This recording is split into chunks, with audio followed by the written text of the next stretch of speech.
Good morning, everybody. Once again, week 6, day 2, social study 10-2, unit 7, economic system. Okay, guys, today I'm going to give you some specific in tags in relation to these three big chapter on economics, because I know that yesterday we went through the assignment and very hard. And once again, thank you to everybody that already doing work. It makes me very, very happy.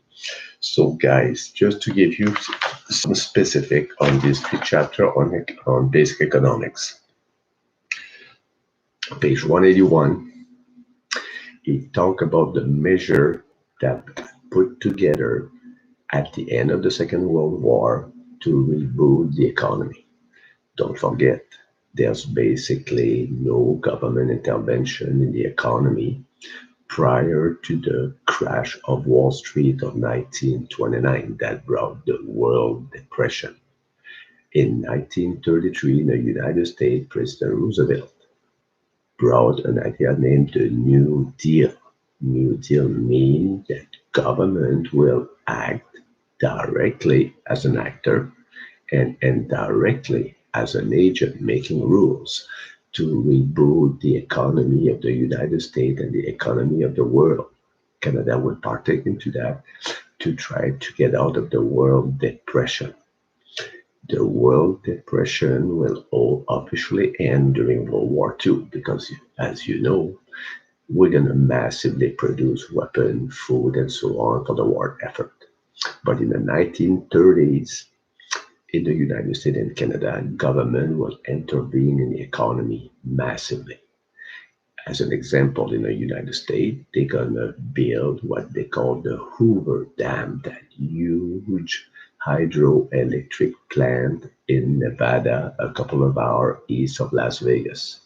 That was built by the American government with taxpayer money to employ workers to get them out of the pit of being in a depression. In Canada, we've done exactly the same thing in the mid to late 1930s. Massive intervention in the economy and into other aspects of people's life, but we're talking about economics, so let's focus for that. Bretton Woods Agreement, page 181, is basically an effort by to rebuild the countries after World War II. If you don't rebuild the economy, if you don't rebuild the buildings, especially in Europe and all around the world, you won't be able to produce anything. But on top of that, we're going to create the World Bank. The World Bank is also to help countries to rebuild after the war, especially the poor countries or the colonies of some European nations. Still, don't forget, if you think of Indochina, that is today Vietnam, Laos, and Cambodia, it used to be Indochina, and it was a French colony all the way to the year 1956. India was a dominion of Great Britain in 1939, like Canada was in 1867. Like all kind of other countries like that, they need a lot of money to rebuild their society after World War II. So that's the beginning of international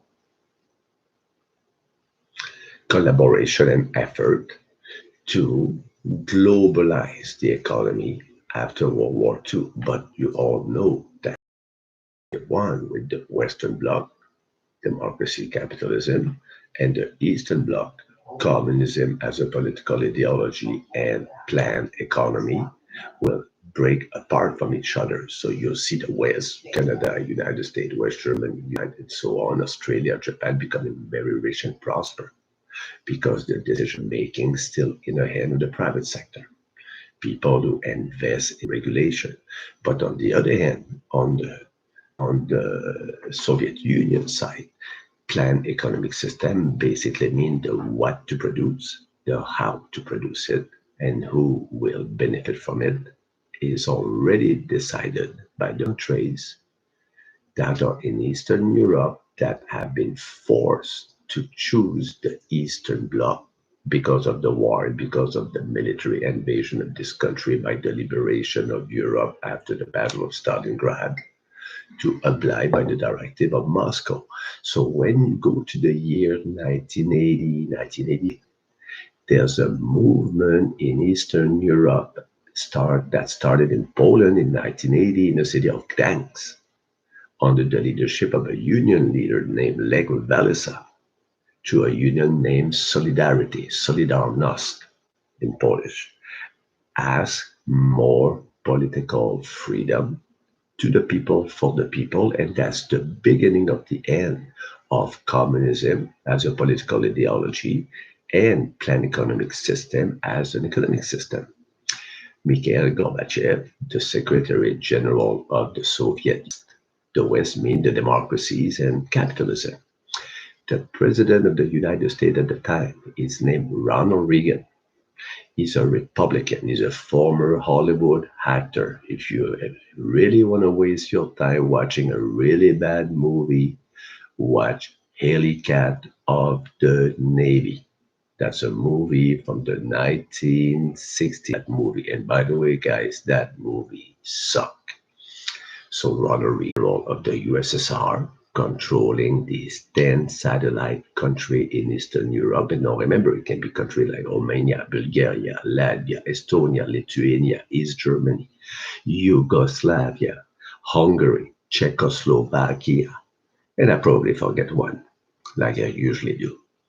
They will slowly align with the new the Soviet Union named Glasnost.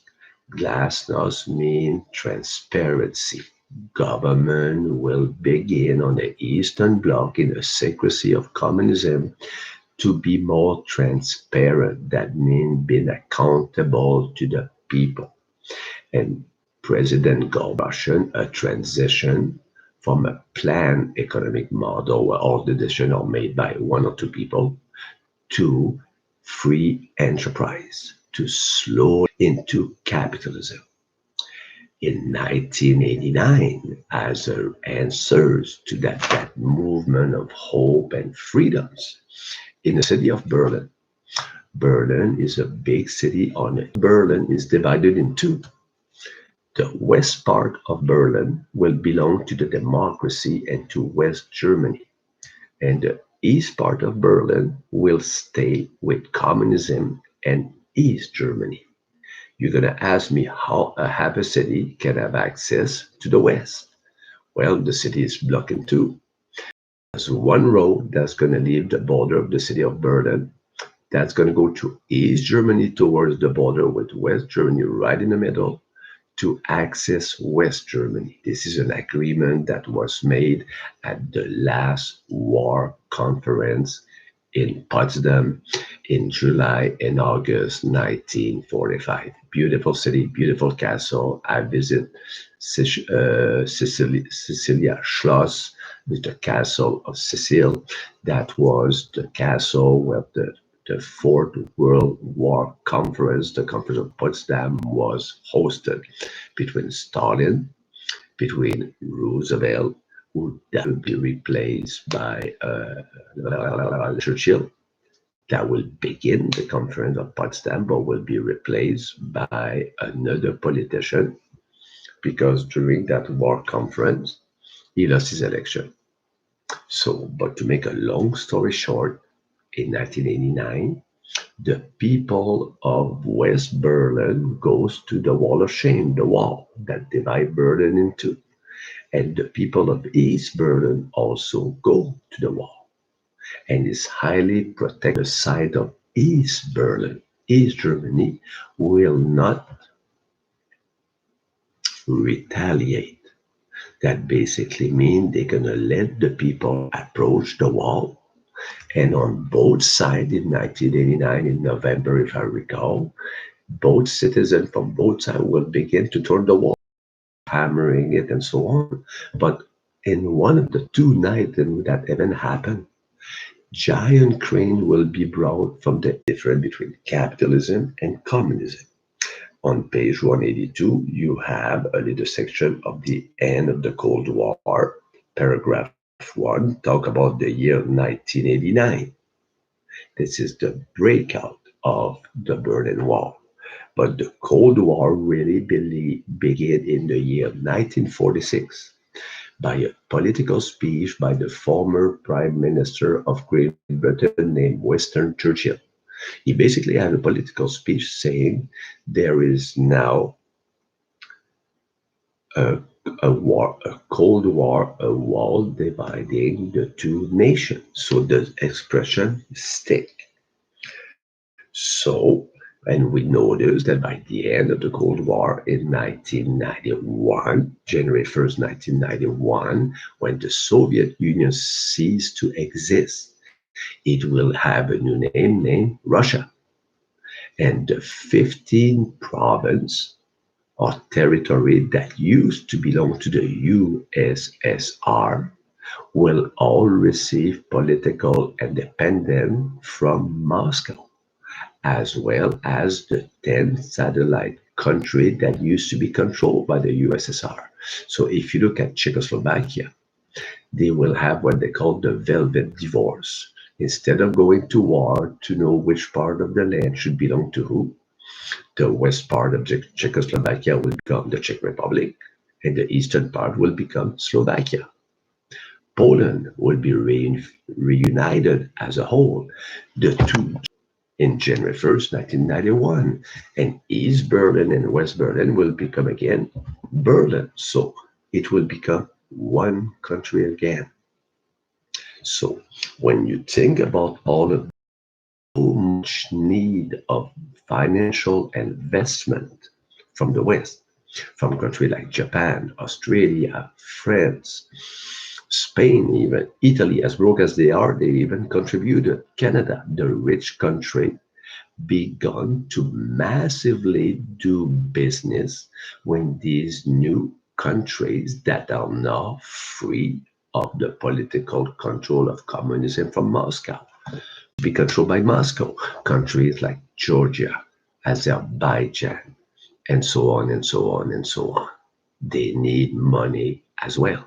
So this is a massive effort to prone democracy and being the champion of freedom and individual right by investing money into the economies of these countries that fell so far behind the democratic system of capitalism because all the economic decision making was made by 12 people, and it basically stagnated the world economy of what's today Eastern Europe and the former Soviet Union.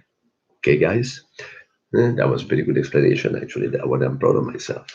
So when you look, guys, at page 183, we talk about the World Bank and the IMF, and you have a little square on the side of the page 183 stating to stabilize international monetary affair, the World Bank and the IMF will fund Europe recovery after the war, will help to prevent war-torn countries from becoming bankrupt, and will help to regulate and create rules, government and bank helping with rules to regulate the price of goods and services. A pound of banana cannot cost $50.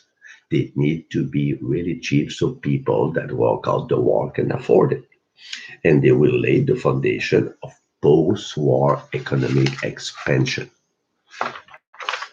If you look now at page 184, we have an expression in there named HIPC,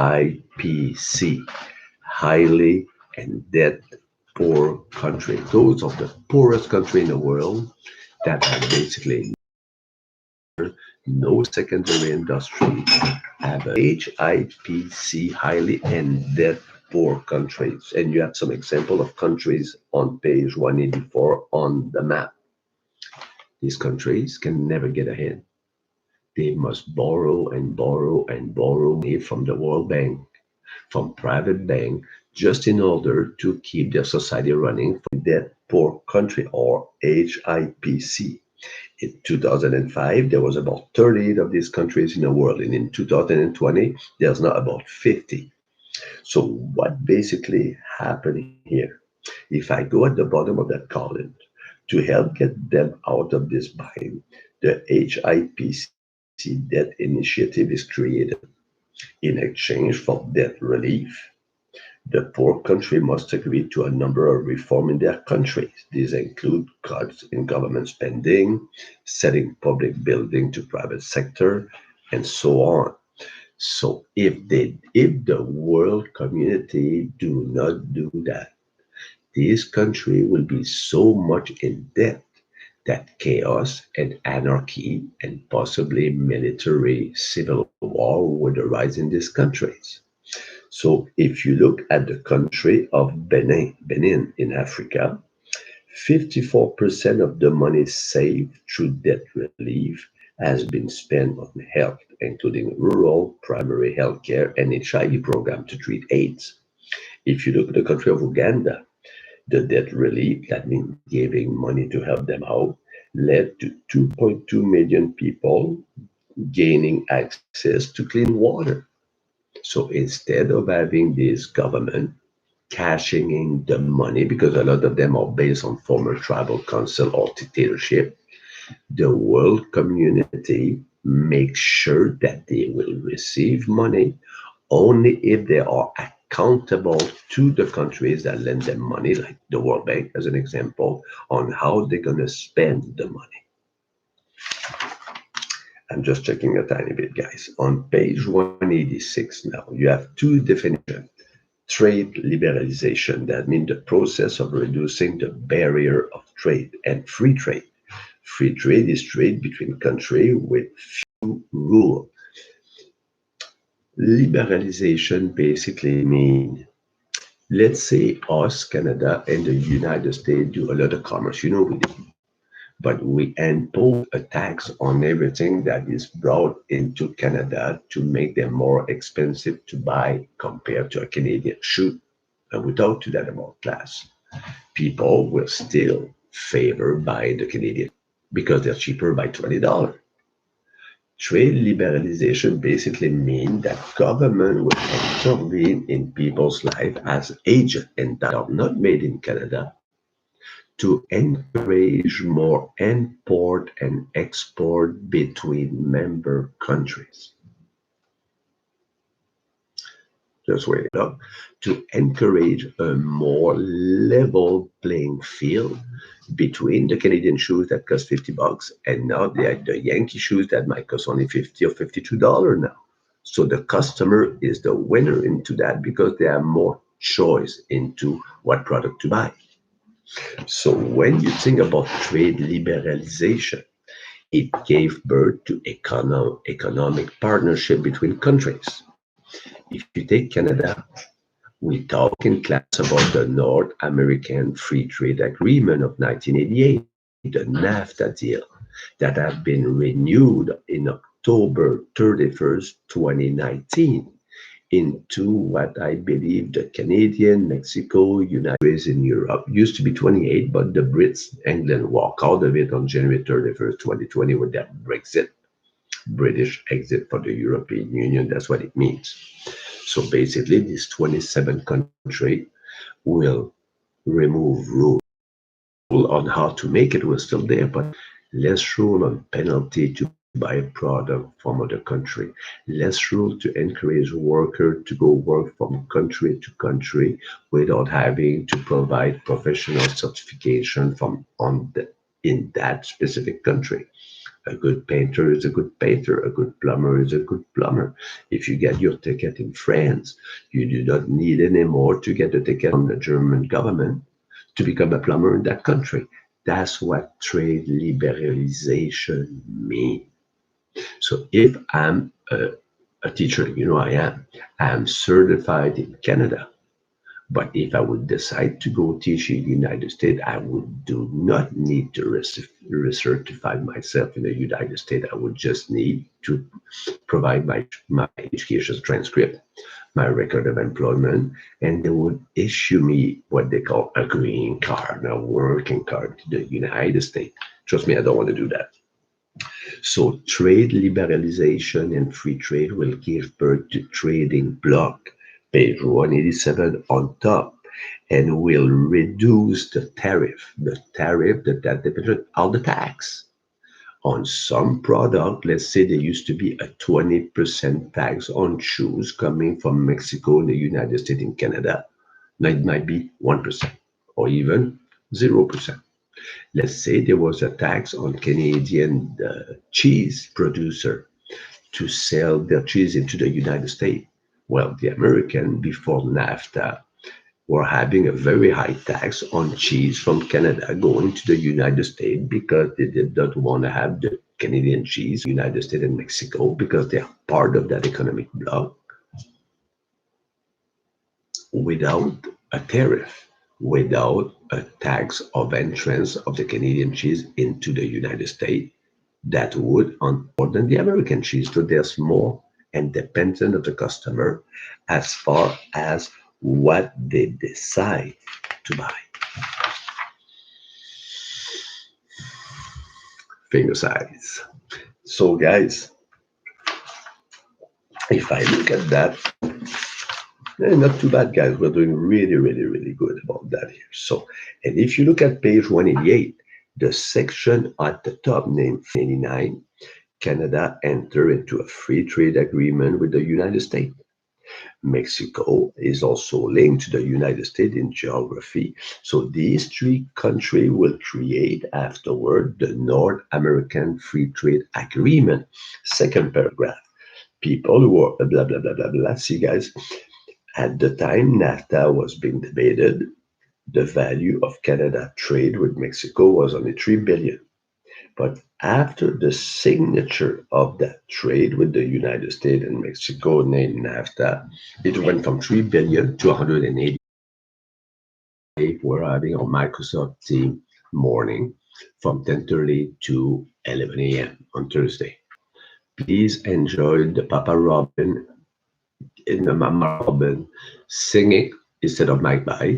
And soon that singing of the Papa and the Mama Robin will bring you Baby Robin. I know it's the magic of conception. And I'm not a bio teacher. I'm not going into that. Papa Robin, Mama Robin, very happy, make Baby Robin. You know that. So guys, try to stay afloat with your course. Try to contact your course advisor if you feel that you're running into some trouble, and trust me, you're not. Of our Alberta Chief Health Officer, Madam Henshaw, and keep following the advice of our Federal Health Officer in Chief, Dr. Tam. Our society is starting next week in a safe way. Don't forget, dude, it's not because we will be slowly deconfining that crazy disease is gone. It is still around full throttle. The only reason why there's less people sick every day right now and a bit less people die is that because people are slowly learning social distancing better and by washing your mitten about 20 times a day. Upon that, guys, have a very, very good day. I miss you very, very much. And trust me, guys, 4 months from now, we'll be all back at school. And 4 months is not a very long time. It just feels like very long when